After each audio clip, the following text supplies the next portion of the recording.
This is Jonathan Lane from Fan Film Factor, and this is the very first ever Zoom interview with fan filmmakers. And to help me kick it off, my very first Zoom call, I have the movers and shakers from the Czech Republic, who have just come out with the fan film SQUADRON, which, if you haven't watched it yet, stop whatever you're doing, pause this video, go watch it. I'm going to have a link to SQUADRON in the video information. If you're reading it on the blog, just watch the, we're going to spoil it for you. It's just going to happen. But it's okay, because it's an awesome, awesome fan film. It's Deep Space Nine era. There's a Vorta, there's Jem'Hadar, there's Vulcan, there's Andorra, everything. You guys have just done a fantastic job. So first of all, let me congratulate you on getting this project done. It does look awesome. Let's introduce everybody one by one. Ladies first. Let's start out with Teresa Junova. Do I have that pronunciation correct? Oh, actually, in Czech we say it like Junova. That's right, Junova. It's okay. That I'm going to get everything wrong. It's just going to happen. Your it's English normal in Czech infinitely better than my Czech. So anyway, Teresa, you are. Is it Teresa? It's Teresa. Yeah, but Teresa is okay. I'm used to from work. So you are the director, as well as playing the very, very sexy Vulcan, Peclová. Thank you. Thank you. Let's see. Let's go to the top here. Jan, and I was told that his last name is pronounced Katoch.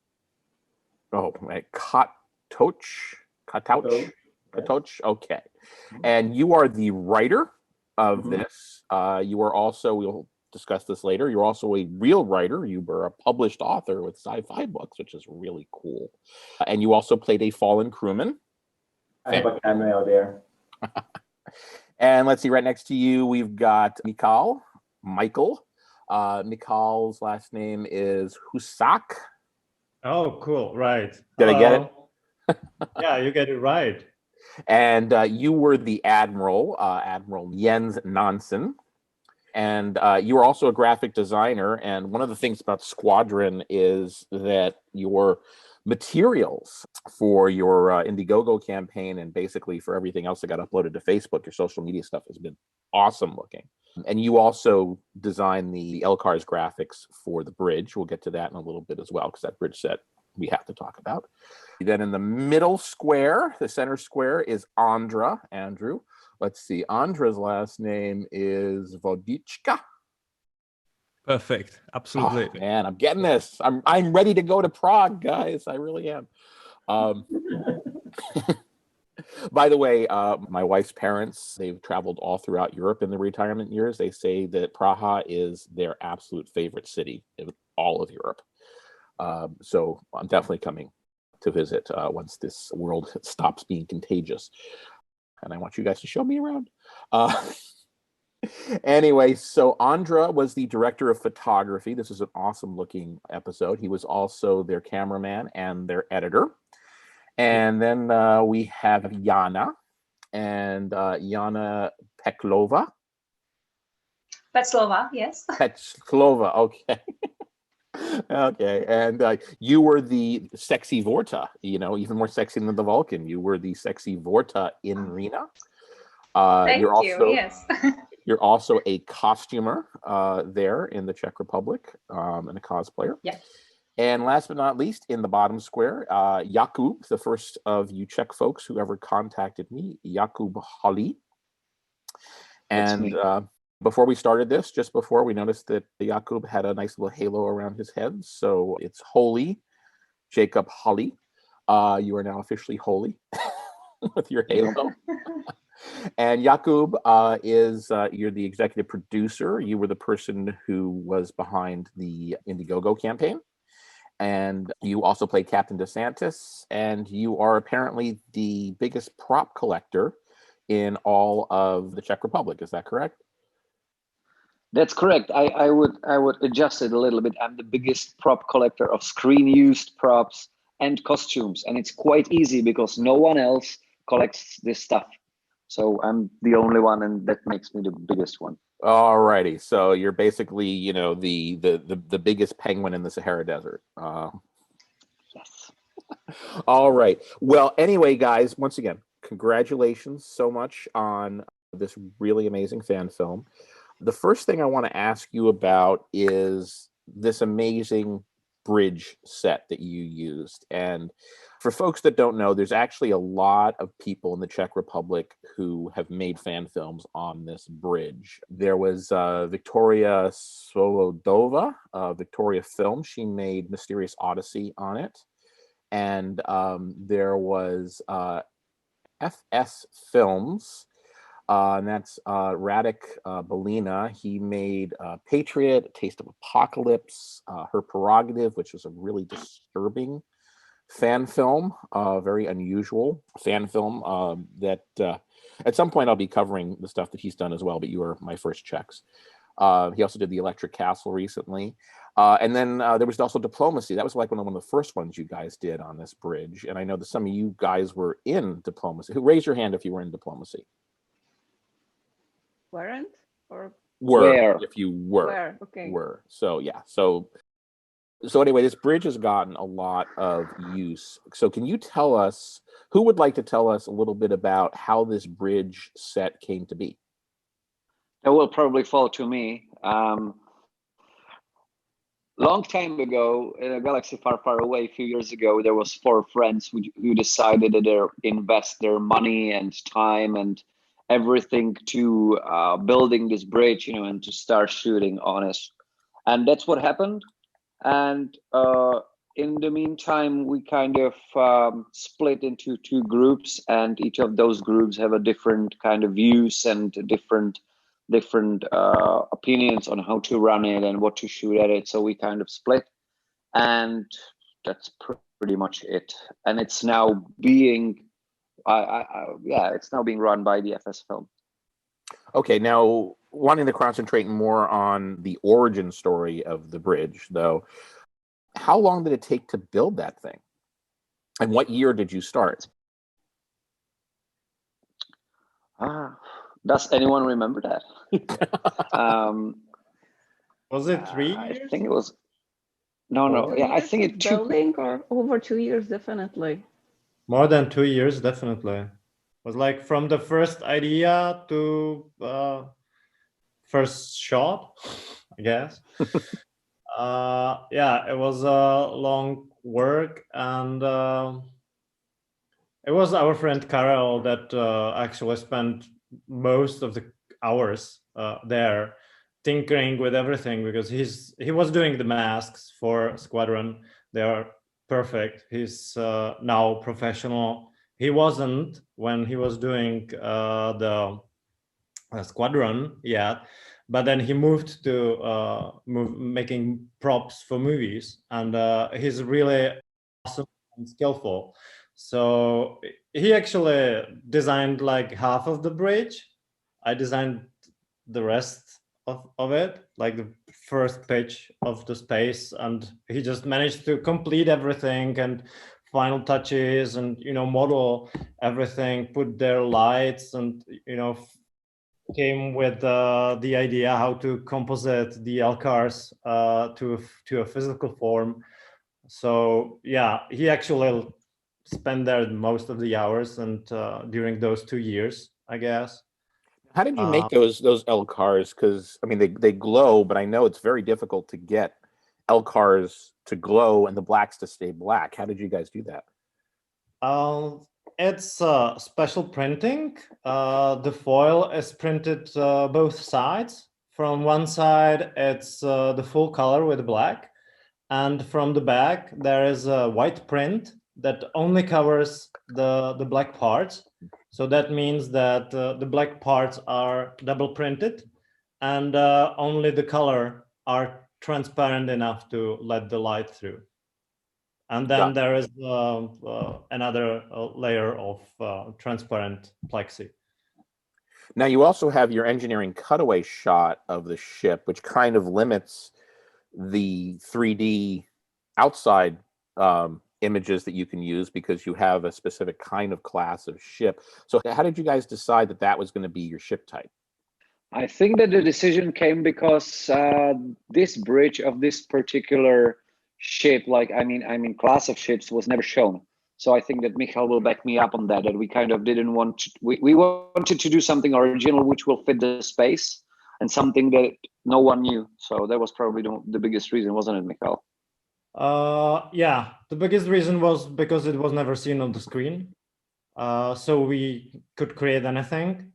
And the screen, the bridge should originally be much more bigger, but there was not enough space in the room. So we have to kind of squeeze it into the room. It's really wall to wall. There's no space behind the bridge.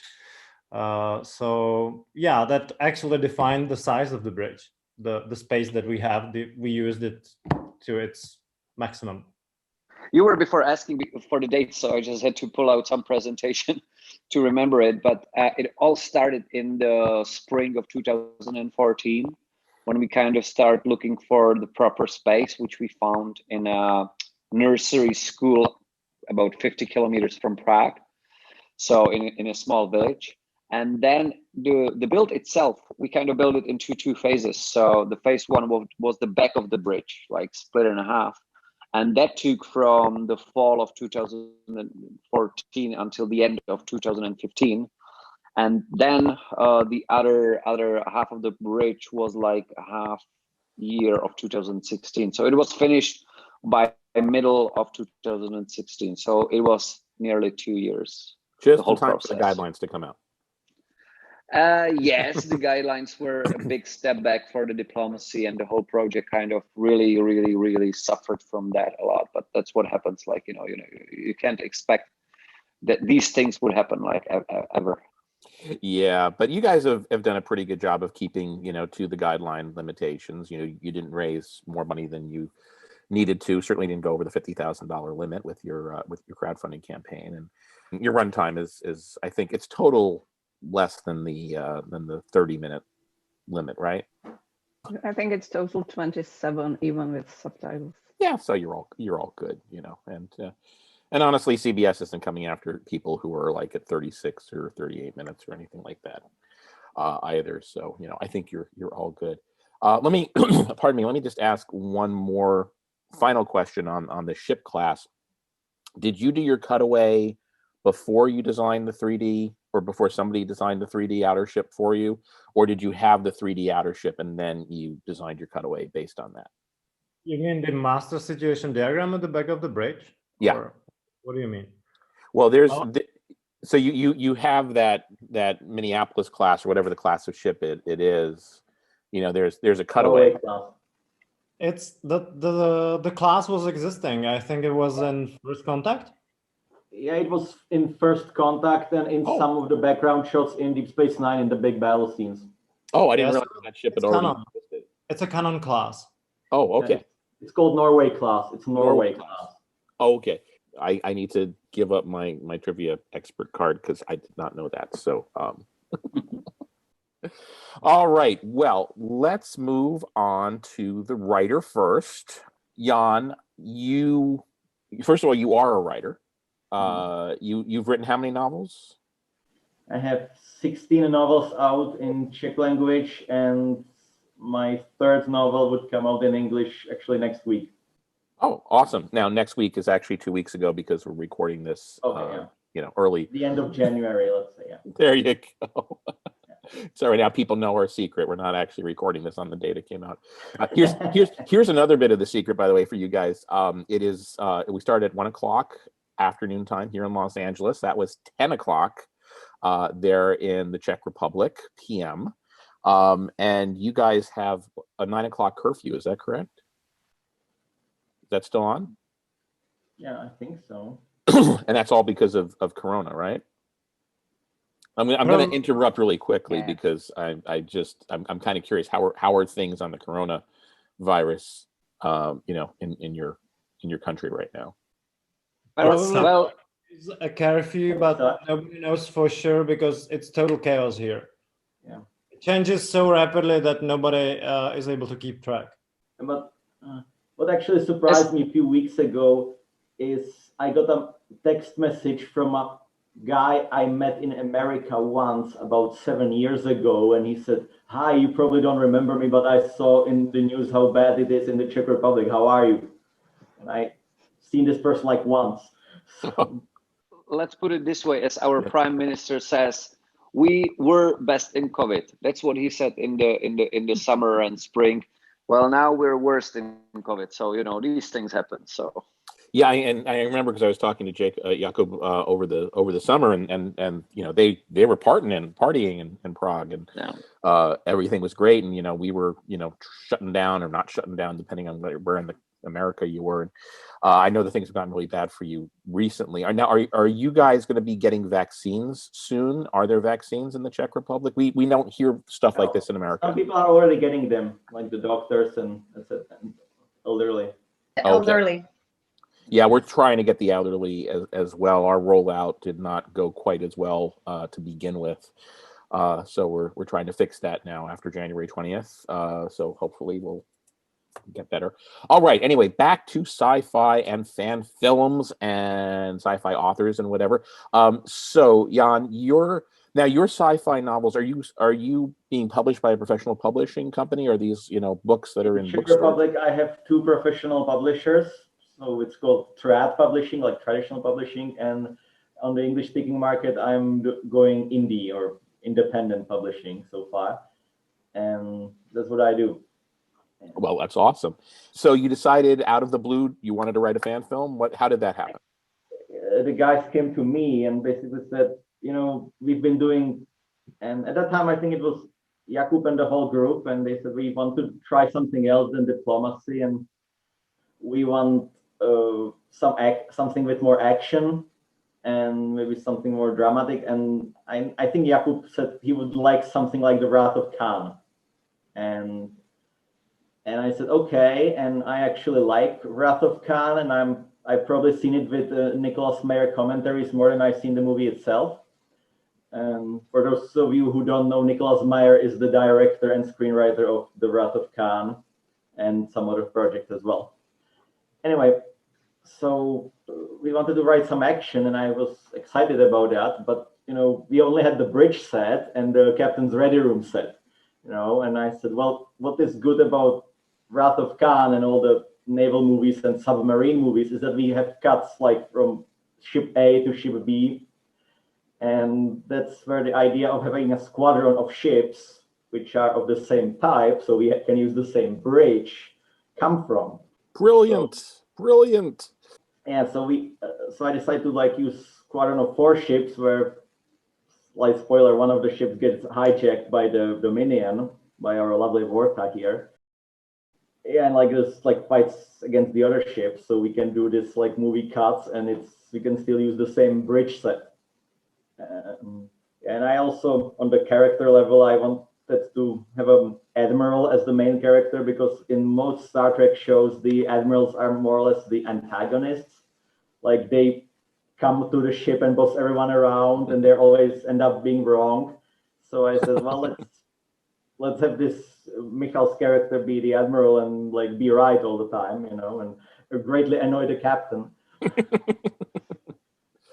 Yeah, I like that. I like the fact that, you know, it wasn't just the battle. You know, there's a lot of fan films out there for whom it's about what happens. You know, this happened, then this happened, then this happened. And then there are some other fan films there that are like, this happened, and then they reacted.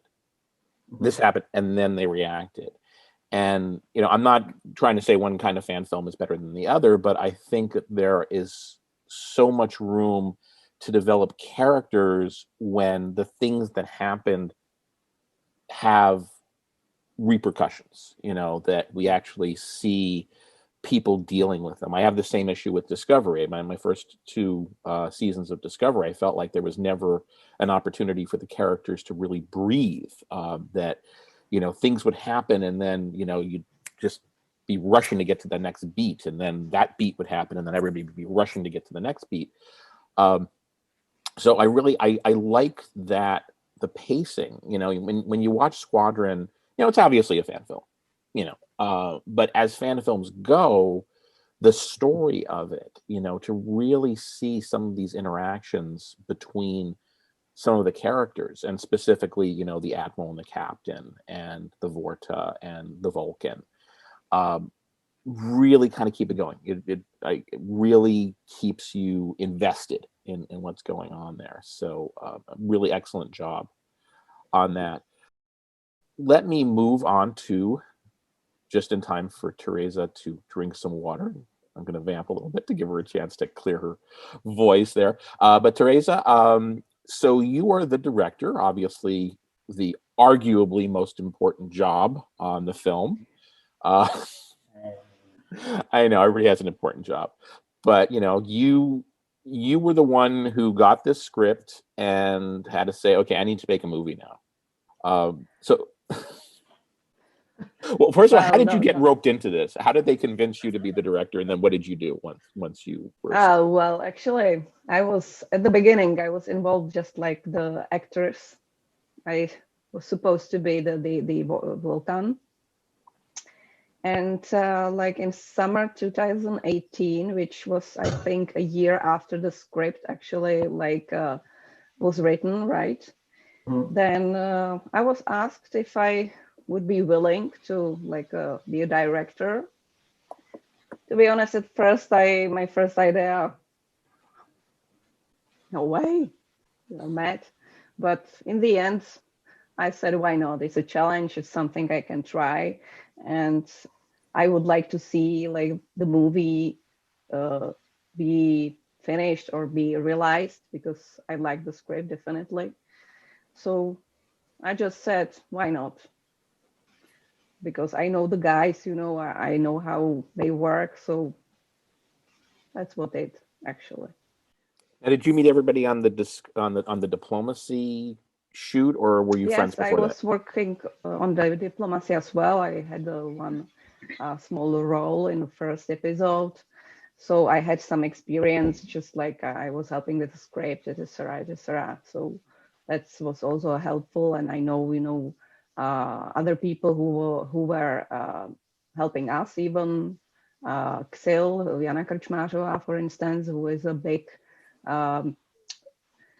person in Czech fan film at all. So she was participating on, I believe, almost every fan film, Czech fan film. So her experience was really helpful. And the other people as well, actually, just few of them were new for me. So you agreed to direct this. What did you do next? What did you do first? What did you to prepare? And then once you were on set, what were you doing? Actually, absolutely first thing was that I needed jem'hadars, because without them, it would be pointless, to star at all. So it was the biggest challenge, because to find two tall guys willing to be in the mask whole day and able to act. So this was, I think, for me, the biggest, I don't want to say problem, but I needed to challenge. sort it. Yes, because without that, it could take a lot of time. So, and time, why to spend work on something when you don't know if it will go on. So that was the first step actually during the summer. So I found these two and they agreed. So actually, how did you find them? How did you look for big Czech actors? It was, they both are from fandom, not really Trekkies, or one of them partially. And the other one is very known because he has really many costumes, cosplays. For instance, even Chewbacca, so yeah, he's really tall. And Captain America. Captain America and Groot. Captain America. He really has the tree stuff, so he's awesome. So he's definitely was. I knew that he will be, or I believe he will be definitely willing to put on the mask, because he's obviously a fan of it. And the second guy, I knew him even from a theater fan film we used to have, and those friends. So I know him a little bit, and he agreed as well. So I was lucky.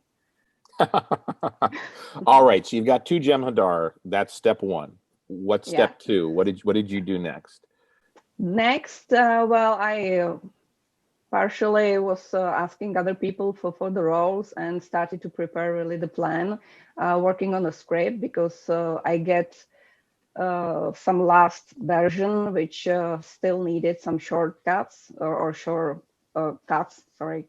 You need to make it shorter, yeah.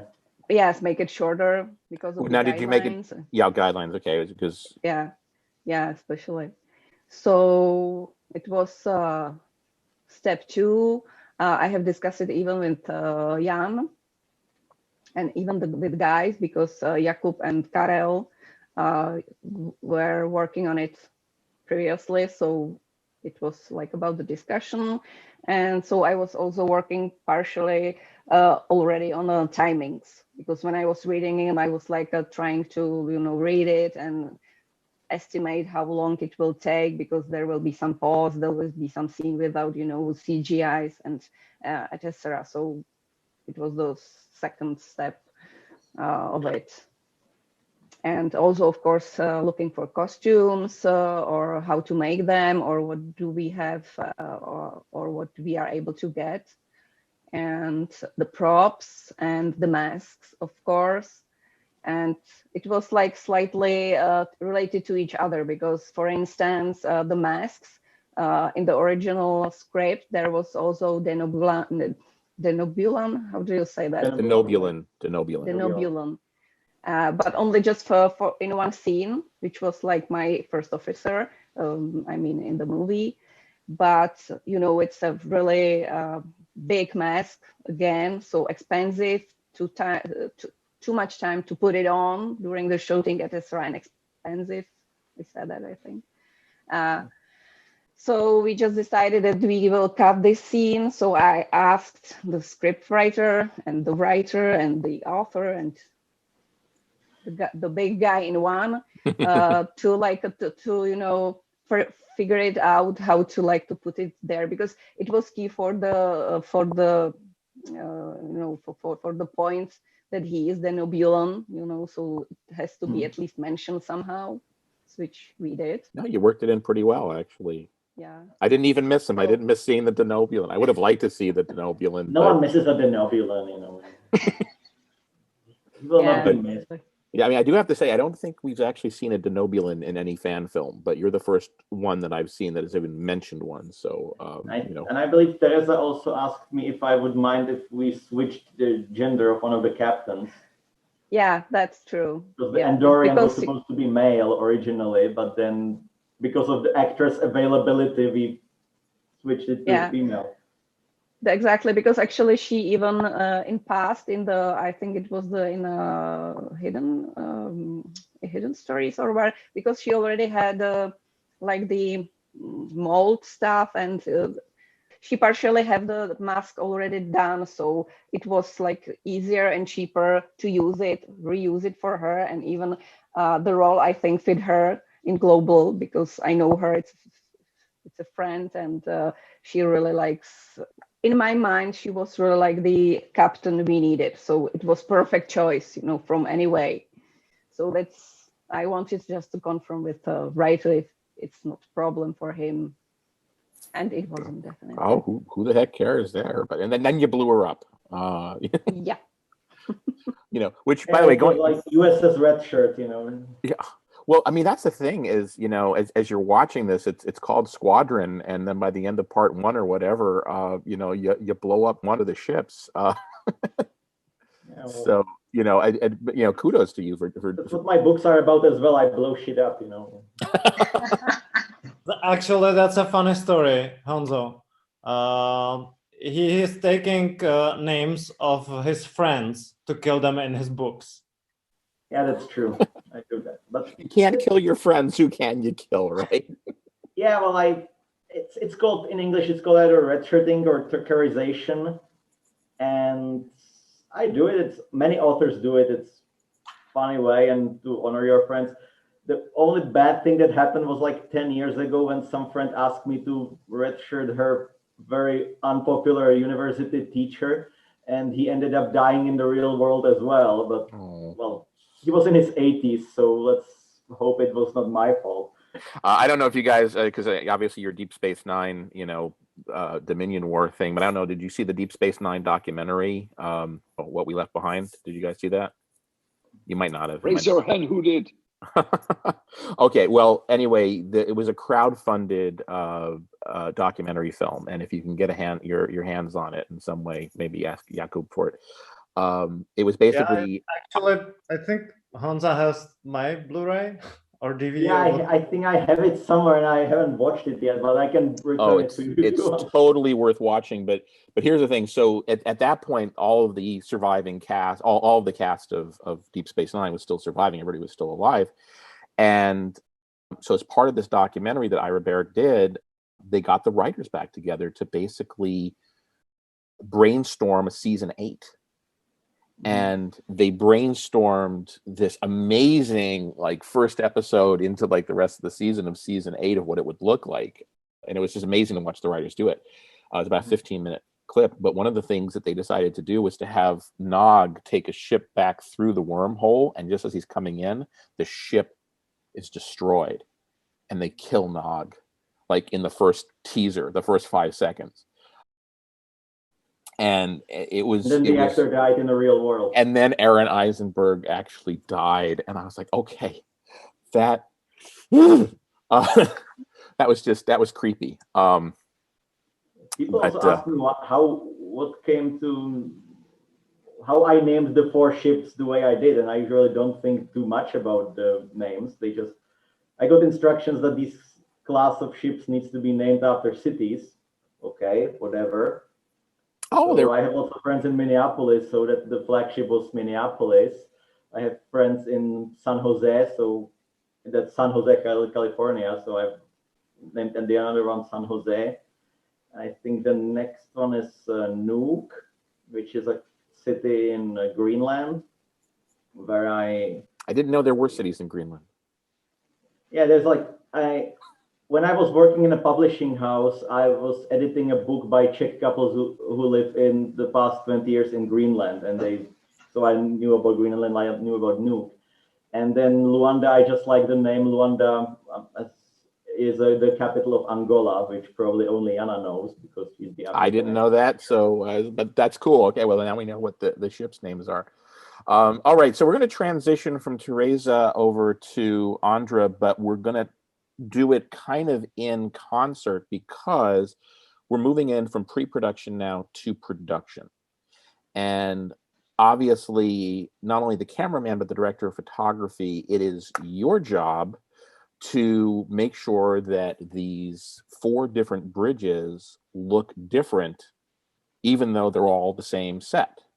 And first of all, for Ondra, how closely were you working with Teresa as you were doing your job as director of photography, or was she basically just saying, okay, you do your stuff and I'll work with the actors and get everything else done? In my opinion, it was kind of a collaboration between us.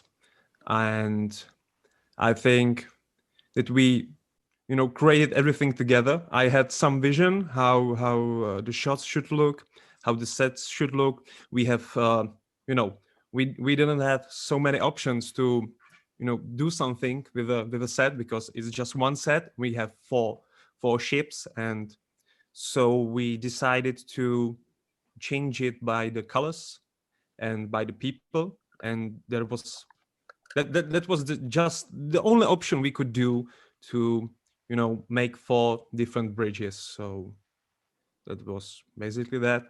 And I think it was pretty good collaboration between us.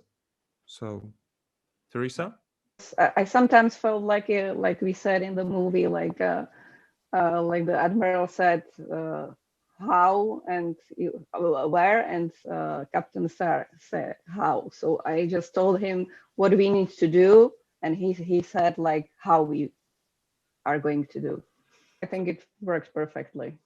So basically, you were Picard and he was Riker. Sorry, what was the first word? Oh, you were Picard and he was Riker. I like to say that, you know, on Star Trek: The Next Generation, there's a lot of times where like Picard would give the order and then everybody would look at Riker and Riker would say, yeah, do what he said. And everybody goes, oh, okay, now we can do it. I would say that Ondra is much more useful than a Riker is during the whole 7 seasons. Definitely. I think we were both more like a Picard then, because it was really, you know, it was really like two different things and putting together. So, you know, I don't have the eye, I don't have the experience. So it was really more about like explaining what the scene is about and what's like the point of the story. I mean, now the story of the scene, not the global, of course, etc. And what should be happening there. And he was immediately like picturing it, and but he should say so. I was just staring like on a how to say it, you know, when you watch really artists to work, it's amazing, and I love it because something is going to happen, and I believe, and now I know what he had in his mind because I haven't worked with him previously. He was one of the guys I know for the first time just because of this project. So now when it's like moving on, so then I even from my memory, I recall some things, and I believe that Ondra, you can confirm probably that he already saw the final, you know, which was for me like a mystery, because sometimes even the shots which, you know, people, I remember that there was a scene where Michal and Jakub were like talking to each other, but they were in real like a crossing, you know, they were really not in front of each other, but in the final scene it looks amazing. So even such tricks, you know, it was really great. Yeah, it's Ondra, like he should be talking. Yeah, Ondra, yeah. Lead into that for just a quick second. Yeah, so, you know, the fact that you were both DP and also editor, my guess is that as you were making your shots, you were picturing yourself in the editing booth, knowing what you were going to need. Was that right? Yeah, it's like that's the way I work, like in a general, you know, when I'm shooting something, I don't see it like from the perspective when you are on a set and you are looking on a set and you see actors, you see the camera and everything like that. It's just some kind of different perspective, and you see it like that. But when I imagining the scene, I already see the final picture. You know, I all the time I'm looking, you know, through the viewfinder of the camera. That's everything. So I don't see it like from a normal perspective, but all the time I'm looking at the scene like through the viewfinder. That's it. It was Ondra's awesome experience because we really don't have that, and we didn't believe him that it would look good. You know, when we stand with Jakub nose to nose, we felt weird, and on the camera, when we saw the shot, we were amazed how good it looks. It's unbelievable. So kudos, Ondra, that really it's awesome. I was surprised. Thanks. That's about the perspective. Yeah, you from in a camera it's different, you know. That's all. Yeah, I was watching one of the Blu-rays of Star Trek: The Next Generation, and there was I think it was a comment by Jonathan Frakes, who actor turned director, and he said, you know, when he used to be staged and, you know, on a mark, and he was like literally right next to Patrick, you know, and the two of them are standing like, as you said, nose to nose. You know, we would never stand like this in reality. You always give persons personal space, but, you know, especially back when they were still filming a 4:3 aspect ratio back then. And he said, but, you know, as a director, I understand now you have to frame these people and you put them in places where it will look good on the screen.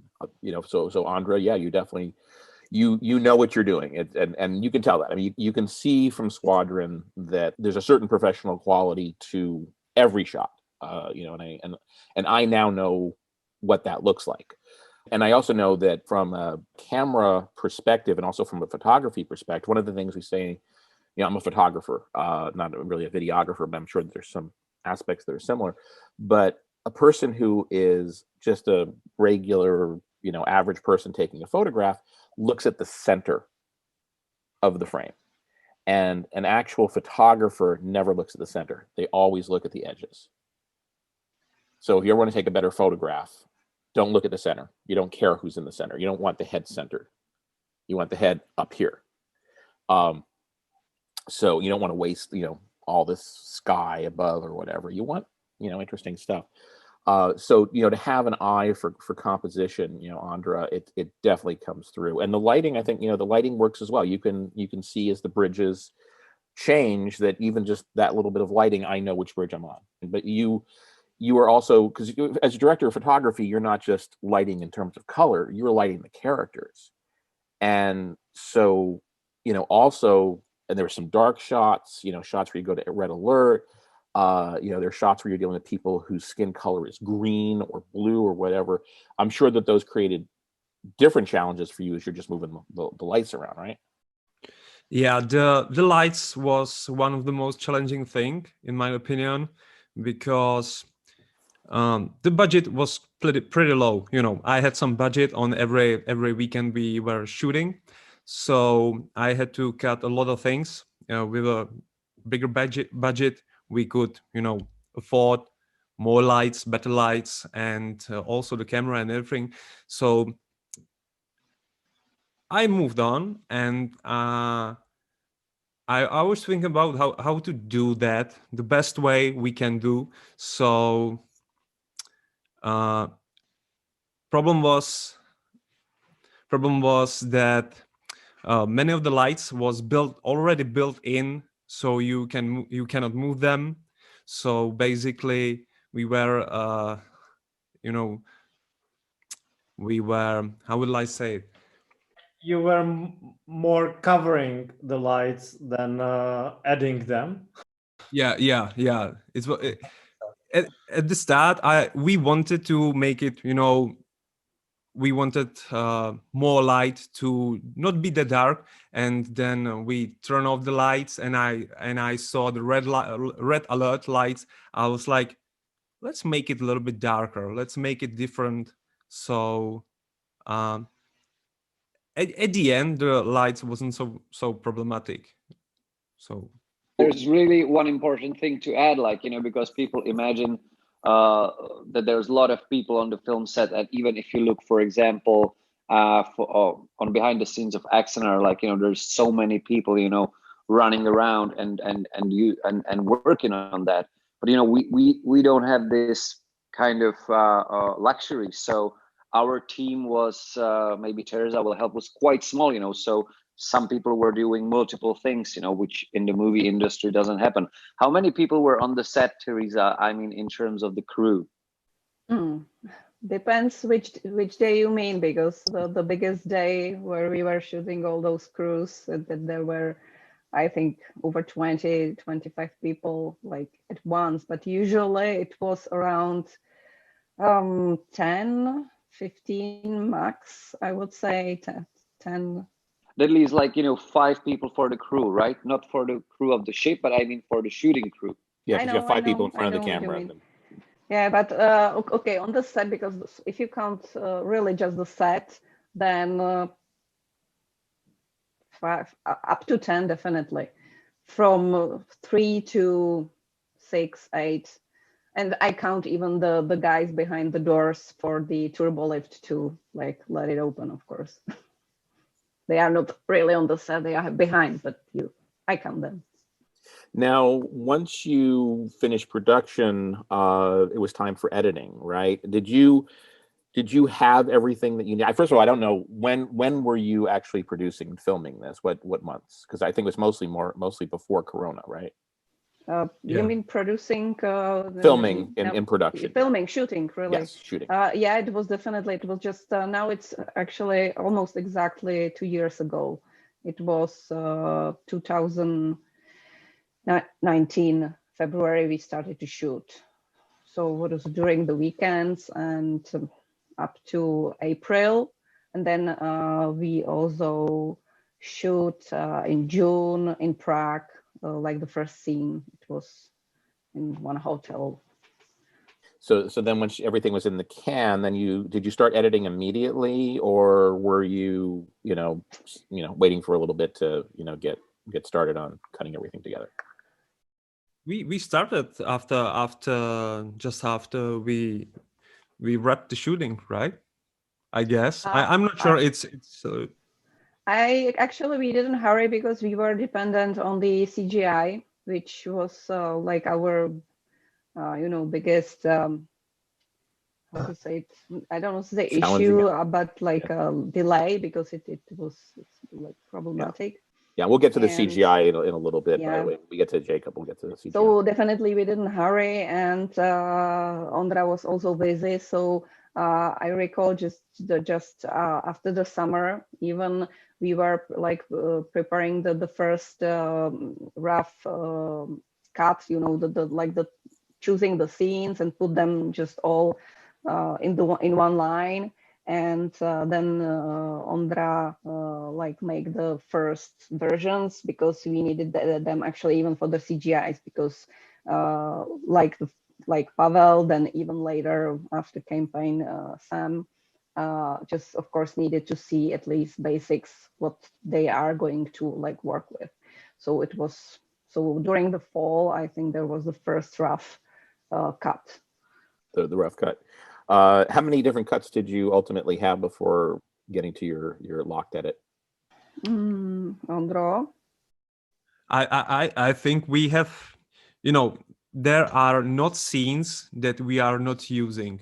I think we are using everything that we shot, that there's nothing unused. Or one scene we had to like put off. It was with the Jem'Hadars, because we realized it's nowhere to put it in the scene, because during the cuts of the scenes we realized it make no sense, because Jem'Hadar is there like saying three ships in are closing, but they were they were already there, so they made no sense. So we had to cut this one. And from the other scenes, they're just cuts, sometimes few sentences and such. But this is the only scene that we really had to pull it out. Yeah, so basically you have just one version of the cut, which we are, developing and making it to the final. How many takes did you have for each scene? Were you just like one or two takes and you're good, or were there ones where you were like doing it 6 or 10 or 15 times before you got it right? Or was it depends, but I think the least was 3 in some really short cases, because there were even yes, Admiral or something, or we put like take one shot where people say just 10 times in a row. And the biggest or the highest number is I think is 18 or 19, but it was just one scene because I was not able to speak. It was really long for me. It was me actually, but I had the time because the other guys were in wasn't that the Nixon quote? Sorry, wasn't that the Nixon quote? No. It was the one when I'm sitting and talking to Admiral Nansen about the negotiation with the government.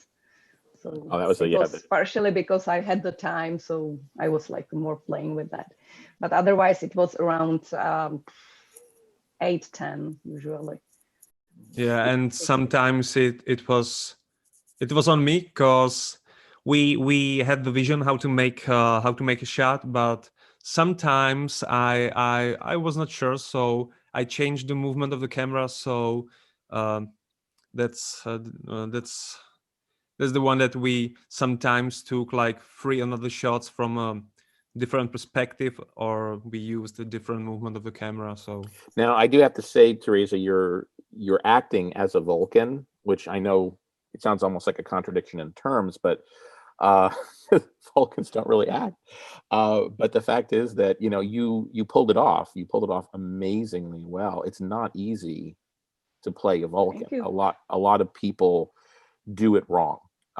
You know, their way of playing a Vulcan is basically to just talk like this without blinking, staring straight ahead, just pausing, and that's not Vulcan. You know, that's just boring. And you added an amazing dimension to Plur. And I know I joked early on, you know, that there was a certain sexiness in it, but you were a totally sexy Vulcan, alluring. And now we're going to finally get to Jana. You've been waiting there so patiently. I keep looking over at you, and you just keep smiling, and like you're happy to be here. And we're not talking to you, you poor girl. It's fine. I'm just happy to I'm happy to be here. So, and I agree with everything what the guy said. And you know, the production was so amazing then for me to witness it, because it was my very first time in a production like this or anything to do with like the Czech Trekkies. So I was really impressed. That's why I'm just sitting here like grinning or smiling, because I'm just like, I've been part of that. Not only you're a major part of it. And so I wanted to talk about the interpretations of these two characters, because, you know, you had the two males, you know, that were definitely, you know, in a testosterone fight of DeSantis and Nansen. But then you also had the two women, very, very powerful female characters, very strong female characters. With, I mean, I don't know, Teresa, if you were going for the sexual tension, but it was there to, you know, me almost wondering, you know, are you Jana, are you Irina, you know, trying subtly to seduce this person? I mean, maybe I'm completely off on this, but I was kind of reading it like that. Was that on purpose, or am I just, you know, watching this the wrong way? Oh, I wasn't really going for that directly myself on the set, but when I got into Irina, when I got into character, just like sort of like very naturally just like seeped in with the costume, with the lighting, with the entire like mood of the set. It's sort of just like it came into it. And yes, I was trying to sort of in even how the text was written, you know, I was mocking her in a way. I was trying to assert my dominance not only over the ship itself, but also over like the captain. And I was really trying to overpower the scene with that. So maybe it read over like that, because it was also for me, it was like this sense of really showing who's like dog on the ship. And Terka was amazing. She really, as you said, she did the Vulcan so well that I was just reacting off of her. Even like those small expressions she had during my long monologue in the captain's room, it just came so naturally thanks to that, I think. So this was in my it was in my head. And also because when Jan came over to me and he said like he offered me the role of Irina, and he basically said like, hey, I believe you can be the B word. You know, you can really be the B word in this, which is like, I'm not usually like that in my real life. So this was just like, okay, well, let it flow, let it go, let it flow. Well, let's talk about your real life, you know, because I know that you're a costumer, you're a cosplayer, correct, as well? You know, so you're very involved in the fan community. Have you done any acting before this? Yeah, in school plays. That's it? Yeah, that's it. Well, in school plays, and I also, because I do cosplay, I engage in role play. I like to personify my characters like to the core. So that's where it comes from. And I guess I've always been like inclined towards this stuff. So because I mean, you and Teresa, you knocked it out of the park. I mean, I have to say, the two of you together, those scenes are totally mesmerizing. And you know, I thought that I mean, I didn't even ask you, Teresa. Teresa, do you have acting experience? Oh, not really. Just as I mentioned, just from the diplomacy one role and some slight little theater time. Because honestly, because a lot of times, you know, you see in fan films, you know, and I have I don't know if you guys, you know, has spent too much time on Fan Film Factory, but I have what I call the prime directive of Star Trek fan films, and there's two rules. Rule number one: There's no such thing as a bad Star Trek fan film. Rule number 2, if you see a bad Star Trek fan film, refer back to rule number 1. And so, you know, I'm very supportive of Star Trek fan films, but I'm not blind to them. You know, I know a lot of times that there are fans that just, you know, they were never trained to act. So they're just, you know, they're fans playing in Star Trek and playing in the sandbox. You guys were just in your roles, you know. So Jana, I could feel you as a Vorta. So I figured, you know, you had some acting experience and you were really thrown in. And no, you just got into it. You was like, you know, put on the ears and that was it, huh? It was, thank you very much. Yes, it was it. But I guess that's also because I always played the villains, like in school plays. I don't know. It's something about that energy that even like Jan like saw in me. And also the character was like really well written. I was pretty impressed at the first read already. You know, I know I'm like Jan. We know each other. We are friends. And I did enjoy. I did make very tiny little adjustments to my text sometimes if I needed to get it, you know, out of my mouth a bit better. But it was just so well written from the beginning. I knew what to do. And although I grew up on the new generation, Voyager, so I had some catching up to do with the Vortas. But Jan was so kind of, you know, like to show me the relevant episodes, you know. So I've really got the sense of them, and also the costume and the clothing did a lot. That's right. Now, how long did it take you to get into makeup? That was pretty elaborate, all that stuff you were wearing on your face. Yeah, it was amazing for once, but I think it took about like an hour something. Well, the ears went on pretty quickly because they fit snugly. It was just like to do the edges, to do the edges properly. Then came in the makeup, which was the lady doing it. Dada, she's an ex. She was good at it. She really went for it, and I looked amazing. And then we did the wig styling, so that went in pretty fast. So I was definitely in the chair less hours than my fellow Jem'Hadars who were there like from the morning. I sort of like rolled in with my coffee, you know, hello, I'm here. And then I sat there, I think hour and a half tops, because the crew, the makeup crew, they just worked so efficiently. Teresa, how did you find the makeup crew for this? Because you obviously had a really good makeup crew. I mean, you're Jem'Hadar, you're Andorian. Karel even found a team for him, like, so the Dada, or there was actually one more girl to help, and they did really good job from the early morning. They were on set at 5 in the morning, really. So first Jem'Hadar arrived at 5:30 even. So they started with him, then they had to move to another. They like put it together between they're waiting for some stuff. I don't know, I was not there all the time, but they make up in Rena, also me, because we were usually all together. So it was very fantastic to watch them as much as I was able to. And, you know, this is something they would be talk about like themselves. It's pity they are not here, because it would take hours to talk about like Bible. Yeah, so, makeup. Yeah, I've heard Michael Westmore talking about, you know, his work on Star Trek: The Next Generation and everything, and the intricacy. Even I just realized that even the trails dots, you know, it was Dada who made them. She really took the pictures, and she was trying to because the girl who was the trail was on set 3 times altogether. So she really was trying to do them as exact as possible. And I think she did a really good job.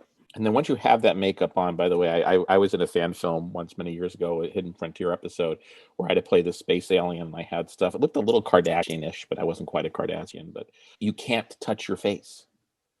And you don't ever realize how often you just touch your face just for like little things every so often, and you literally can't. And it's like torture. It's like you have an itch you can't scratch for 16 hours or however long you're in makeup, and it's crazy. I remember the lunch break when the Jem'Hadar were trying to eat burrito. Which is what? Burrito. Oh, burrito. Oh, okay. Burrito, yeah. Oh, okay. I thought it was like You some were Czech, funny. some Czech, thing. It's no burrito. You're talking about an actual, Spanish burrito. You see, remember- Yeah. Carol, the guy who made the masks, he had a good practice because of me, because he started to do the masks prior to diplomacy, and I don't know why, but I always ended up as an alien, and it was his first attempts, So the first one he did was a Ferengi, So he made a Ferengi hat. It weighed like about 20 kilos, and you had it on for like 12, 15 hours, so you couldn't hear, you couldn't breathe. It was absolutely terrible. And Yeah, then you played when we Quark started, once, right? You played. yeah, you I played played Quark. Quark. Yeah, and then when we started diplomacy, I again was that blue alien, and I don't remember the race. Benzite. It was a Benzite. Benzite. Yeah, and it was the same shit all over again, even with more stuff, because you had a long finger there. You had also the little kind of like a little mustache, Yeah, that upper made lip out thing of with like a the- fake skin, and I was always playing with it like that with my tongue, It was funny for everyone, but the pain was coming off. It's funny. Yeah, so he had a lot of experience with me where he tried all ways how to torture someone. It was absolutely the worst experience of my life, because when I got off the makeup, it was like, the nose was red, and I had it was really bleed nearly blasters and stuff. So the guys who had the makeup for the main villains in Squadron, they had an easy job compared to that, because Carol really got great in whatever he does. But they remember- suffered anyway, and I think Jana will confirm as well with the ears. It's like when every time, because I think, how many times did you wear them? 2, 3 times? Two times. I wore them twice. Yeah. Twice. They were slightly on the heavier side, but Carol made this contraption where there was like string works that they would tie it underneath my wig, so they would decrease the strain of the prosthetics. So that came okay, but like towards the end of the day, I really did feel it on my ears, because it was like an exact mold of my ears, so they had to fit inside exactly, which they did. I didn't hear everything. Like you could whisper, I wouldn't hear you. I was going to ask, did you hear through those things? I guess you could hear like a little bit muffled, or I heard, yeah, it was muffled, so people had to be a bit loud around me, but it was fine.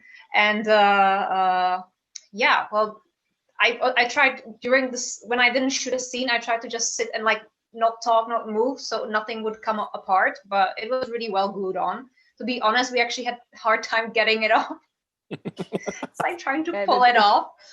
Alrighty, so moving on to the last head on my screen at the bottom there, and the last thing that there's 2 things we really haven't talked about yet, which is one, funding this, which is obviously Jakub's thing, and also the visual effects, which I know a little bit about, because Jakub and I were actually talking about the crowdfunding when we were also then talking about the visual effects, and I was actually the person who introduced you to Samuel Cockings. That's right. That's correct. Yeah. And he knocked it out of the park as well. I mean, I think everything Sam does. Samuel Cockings is the Quetzalcoatl of visual effects for Star Trek fan films. And for those people who don't know Frank Herbert's Dune, the Quetzalcoatl is a person who can be at all places at once. And it does seem like Samuel Cockings is in all fan films at once. I don't even want to start listing how many fan films. It's shorter to list how many fan films he hasn't worked on. But we put you in touch with him, and I know everybody's supposed to be an amateur, unpaid, not professional on a fan film. But the thing is that when it comes down to visual effects, that is just so time consuming that people can't do it for free. It's like, I don't think CBS expects you to order pizza and have the pizza delivery guy give it to you for free. You have to pay certain people. But the fact is that, Samuel is amazingly affordable, to the point where you were able to get an amazing number of visual effects based on your crowdfunding. So with all of that, Jakub, let's talk a little bit about the crowdfunding, because you were one of the most effective fundraisers I have seen in fan films in a very, very long time. So can you talk a little bit about that? When we started, like, years ago, Diplomacy, I went to this project for only one reason. I wanted to try crowdfund. I wanted to try to do the marketing campaign internationally because, like, I'm a marketeer. I do marketing for a living, like, and I think I'm pretty good at it because I make money out of it. And I used to be marketing and PR manager for PlayStation, so for kind of Central Europe. So I think I had a good experience, but it was something different. So when we started with doing fan films, I really had this goal. Unfortunately, because of unforeseen reasons, that didn't happen with Diplomacy. So we said, okay, I want to do it on this project, and we also do need money. That probably falls to Terka because she was the person who funded like 99% of the initial cost of the project, and it wasn't really small money. Like, I don't know how much was it, Terka? It was like 6, 8, 10K in dollars. Yeah, probably about 10K dollars. It's still a bit rising, but it's around 80,000 crowns, around More. maybe. Yeah, it doesn't matter. Like, it was 80,000 crowns. Okay, I don't know what crowns are. I could do that in euros. Doesn't matter. It's about 5,000 to 6,000 US dollars that Terka pretty much put there from her own pocket. And that was just when you were doing the filming, the shooting, the production of it. Yeah. Because you didn't get involved until post-production. Okay, so that's, first of all, Teresa, amazing. That you've been able to put up so much of your own money to that. That shows a lot of love and dedication to this. But of course, that's what fan films are all about. But back to you, Jakub. So you now were up to post-production and you needed more money. We knew from day one that we won't be able to do all the CGI by ourselves. Like, we had a team consisting of 2 guys from Czech, Pavel and Jan. Yeah, Pavel and Jan. His nickname and is Walter. They have certain amount of time to do them. So we knew we have to crowdfund that. So that's why our crowdfunding was focused mostly on covering the cost of CGI. And thanks to you, we met Samuel, and he kind of helped us to make this happen. And like, probably without him, we wouldn't be able to finish it in a timely fashion as we did. So it was great and tremendous help. And of course, we had to pay him some money, but we don't see a problem with that. And we also used some money from the crowdfund for marketing and stuff. Yeah, so it was probably the main reason to do the crowdfund and to do it the way we did it. And you were very, I want to say again, very prolific in it. You did your crowdfunder the way that crowdfunding campaigns should be done. And I try to tell people this when they're going to try to crowdfund.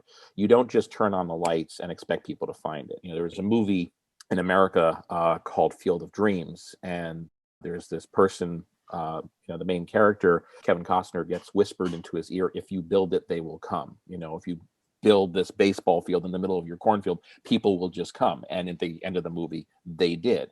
Well, that's not true about crowdfunders. I mean, unless you really, have ways to tap people into it and market it, if you just turn on the lights, they're not going to necessarily come. So you did exactly what you're supposed to do. You ramped up to it.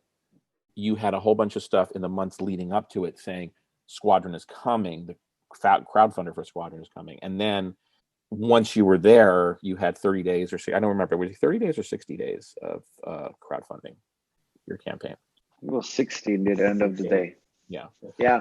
Well, the thing is, like, the way we wanted to do it, like, was before we started, and it could be a good help for anyone who wants to do a crowdfund. Before we started, like, we already we sent out a press release, we contacted you and Alec and many people, like, the only thing, and really one thing which I was kind of really sorry about, was that, like, for example, there are many servers, which are dedicated to Star Trek in general, and none of them supported us. None of them even replied. And that was really, really disappointing for me. And I said it all the time, but we get a great support from you, from the guys from Axonar and other people on the internet. So we kind of started really early building up to it with, we had a really long social media plan. We had all the videos ready, photos, thanks to Michal. And we also did a 3D kind of walkthrough of the bridge, something new to give to people. Yeah, so we did that, and then we kind of, after the campaign, it curved down, and then before the release again, now we're releasing for past 60 days, one post each, putting it into groups and just getting it out there. It did amazingly. Now, ultimately, how much did you raise in American dollars in your crowdfunding campaign? I can't remember. 4,200, I think. I don't remember, Okay. but I think so. Yeah. Okay. Well, we'll check that. We'll fix that in post. No, we won't. Maybe even more. I'll mention it in the blog somewhere. How much you raised. But anyway, it was successful enough that you were able to get the visual effects. Now, once Samuel was involved, I mean, you guys now have your final cut. Who was dealing with Samuel in getting him to do the shots that you needed to get done? It's that I guy. did. That was Teresa. And so how were you communicating stuff to Sam, and how was he communicating back to you? Because a lot of people, they watch the scenes, but they don't really know, how does a director say, okay, we need this to happen or this to happen? I mean, were you literally talking in a Zoom call and going like this with your hands, which is what I did with Lewis Anderson at some point when I was doing Interlude? I was literally saying, okay, we need a shot going like that. Or did you write it down? How did you communicate your needs to him? Actually, from the beginning, even not only with Sam, but even with Pavel, who is the main guy for the CGI for the first part, then it was more or less like the process was same. At the beginning, I said, look, I have some vision, but on the other hand, it's a fan film, and I, want to learn on it, you enjoy it, you do it, especially Pavel, because he was doing it for free. So it was like, it's up to you. I just need to specific things, because we will, I don't know, need to go this way, because then there is a shot in this way. So to the axis to fit and etc. And this has to happen here, because it's a key for the moment, etc., etc. But I didn't really design it how it should like. I would be able to. I offered that, and I had some pictures, prepared, but it was actually not necessary, because even Sam, of course, I told him this and said, okay, no problem. He, of course, wanted to see the first rough cut, at least for the story to see. And I gave him the notes, like what it is about, what is in the scene, what is the key information, what is the squadron consists of, what to watch out, etc., etc. And then we were discussing the details through the time, actually. So I don't know, I think he quite quickly had sent me the first previous versions. So it was quite quick, and I don't know, I think in 2 months he was done. We fit it in the cut again to double check it if everything is okay. And I think there was just one slight correction, nothing more So ultimately, of all your visual effects, what percentage of it is Pavel, and what percentage is Sam? It's hard to say, because, but it's 50-50. Well, first part is longer, but there is small amount of the CGI scenes, but they are also a bit different, because there are more. There is one fight scene. Otherwise, there are some slower ones, or how to say it, like the peaceful ones also. And the second part is more dynamic, and there is more CGI, it's more battle and more specific. So I didn't count it for seconds, but even some has more shorter shots. So Pavel has less shots, longer ones. So even I cannot count it on number of shots, but altogether it could be 50-50. Okay, well, I was just kind of curious, because I was looking through it and I was just thinking to myself, okay, well, that's definitely a Sam shot, but I'm not sure about that one. And I'm like, oh, okay. But all right, so now you are done. Take a breath, take a bow, clap, clap, clap. What is next for you guys? Are you planning on making more fan films in the future, together or separately? Anybody can. Maybe just one little thing about a crowdfund So in total, we made around $9,000. Okay. Which was absolutely amazing amount. And it was really, really thanks to, there was a problem that we started and in the middle of our crowdfund, or at the beginning, I don't remember exactly, the corona virus started to spread. Oh, yeah, that's so true. Everything was affected by that, like, you know, the internet, people saving money, etc., etc. But I must say that loads of people, including you and Alec, really helped us, and loads of people who donated to your production or XNR production really helped us to raise this amount, and we are really, really thankful for that, because without those guys, this would never happen. That's what we like to say. And regarding to the next project, we spoke with Teresa about it a couple of times, actually. The thing is that for some reasons, we want to do, if we would gonna do it, and you know, it's always takes a certain person, you know, to start it. So I don't know, from all these guys we have here, like, you know, who would take the responsibility and invest the time and money into it. I don't think that there's that many people who would want to do it. But from my side, I would love to do something, but I would love to do something completely different. So probably small production, meaning like, you know, small crew, small amount of actors.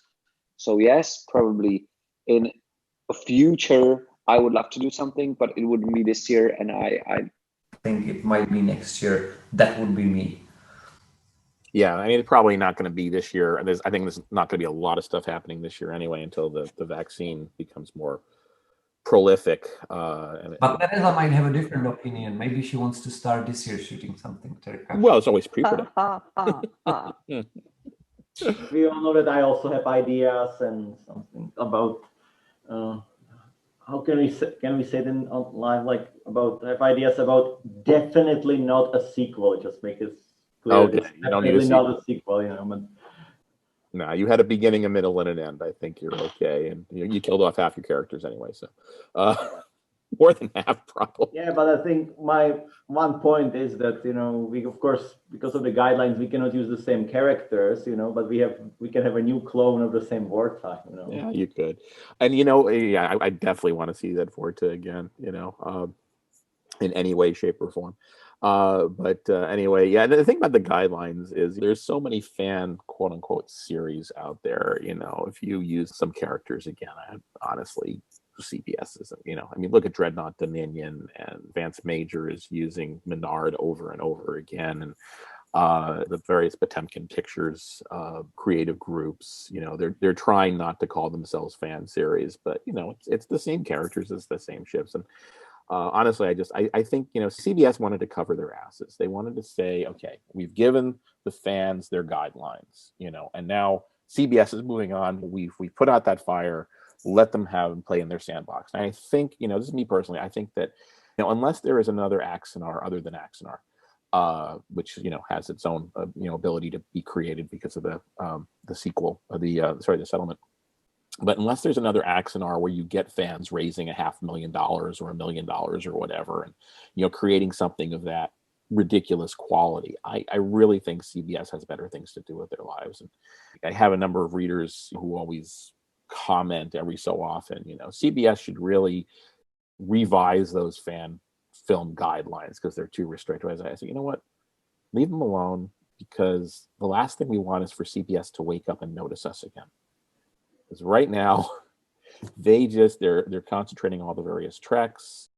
There is licensing still happening. The less they have to, because the people working in licensing, they're not being paid to deal with the fans. They're not being paid to deal with fan filmmakers. They're being paid to deal with licensees. And that's a big business. You know, that's hundreds of thousands of dollars a year, millions of dollars a year. So they don't care about fan filmmakers for the most part, you know, unless we start getting too big for our britches. And right now, you guys are not too big for your britches. You're doing exactly what CBS was hoping, which was making very nice fan film internationally. I mean, I think it's amazing that so much quality Star Trek fan films are coming out of Europe, you know, and that's not just America anymore. Yeah, we're actually this close to start shooting another movie last year, I think around this time, because Honza wrote an amazing script, kind of to my liking, which I wanted really to make. You know, it was the kind of Radov Khan thing, and all of the staff actually were there, except I think, well, I think most of us were there, and we already had some props. You know, we bought some props. You know, we were in pre-production, but with the coronavirus and everything and some other aspects, we just had to pull out, because, like, you know, it was like the initial cost was around $10,000, and we weren't just ready, you know, to put it in and hope for the best. You know, probably it will work out. It might not. So yeah, so we wanted to shoot something again, but, like, you know, it's good that we didn't, because I think that we would be crying out loud now that it's whatever happened with the coronavirus and everything. It really affected that. So this movie I would love to happen, because Honza wrote an amazing script, but probably it will never will, and it will stay somewhere hidden in his closet. Oh, well, there's other ways to get things out. There's audio Hollywood plays experience for you. Yeah, like only about 20% of screenplays ever get produced. You know, and that's that is true. That's true. I'm a Hollywood screenwriters. They live with it. They're okay with it. No, you just keep trying. I am a walking Hollywood stereotype in that I actually have a screenplay. I've never been able to sell, but it's there. It's called The Uncertainty Principle. It will never be made, but I had to write it. It's there. Even the big screenwriters who sell their scripts, the scripts don't get produced anyway. You know, yeah. Because for many production companies, it's just easier to buy the script for $1 million and then sit on it. Have it just for the sake of it. Exactly. Well, anyway, I do want to, at this point, it's almost midnight for you poor folks in Czech. So I want to let you get back to your regularly scheduled lives and your quarantine and your curfew, but you're all safely at home. I do want to thank you once again for both your time tonight, as well as for making this amazing fan film. I'm going to let you guys say one final thing, whatever it is you might want to say to people who are watching this. Let's go in the opposite order of the way that we went it. So, Jakub, let's start with you. Anything you want to say to your many fans? Well, I really hope that who saw the fan film really loves it and likes it, and we will be really grateful if you leave some comments on our Facebook page, because the feedback from fans is always the best thing for any producer, actor, anyone who makes something. And I really the good feedback. Yes, of course. And we really hope to do something again and bring everyone on board who's going to be interested. Yeah. All right, Jana, would you like to give a message to what I'm sure are going to be a whole new group of fans for you? Well, Jakub said it well, and I really do hope that people enjoyed what we made, and they will keep enjoying it. Maybe perhaps like play once again, you know, and maybe we'll become a drinking game eventually or something like that. Like good stuff, good things, positive feedback. Otherwise, constructive criticism is always very welcome. And you know, I really hope that we make people smile, even like in those hard times of the corona. Is really, you know, pulls a thorn out of somebody's side and makes them enjoy the day a bit more. So that's what we were, you know, all productions were like aiming for. So I hope that happens, and people like it, people enjoy it, and it will give us, the comments will give us energy to go on and perhaps make something new. Awesome. All right, Ondra, up to you. It's hard to be, you know, in my position, because everyone before me said it pretty well. But I hope that you guys gonna enjoy it, because it's a lot of time in that. It was the first time experience for a lot of us on a set, and I think we enjoyed the moments on the set, and I enjoyed it. It was pretty big experience for me, because I never did something big like that.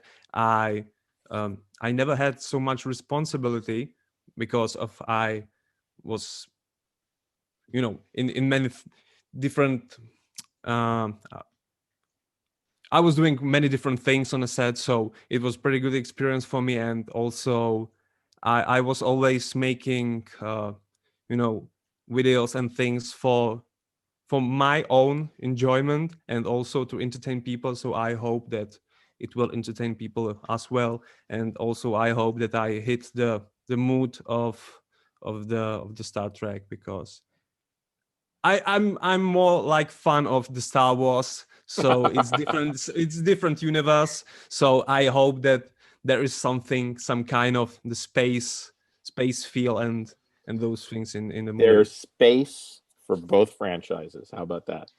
Yeah, and the last thing, it's different one. I know that no fan film and also no movie in a cinema looks like that. So I hope that the difference between everything and all the movies I have ever seen about the Star Trek, that it's not the wrong way. I hope that the difference is the way.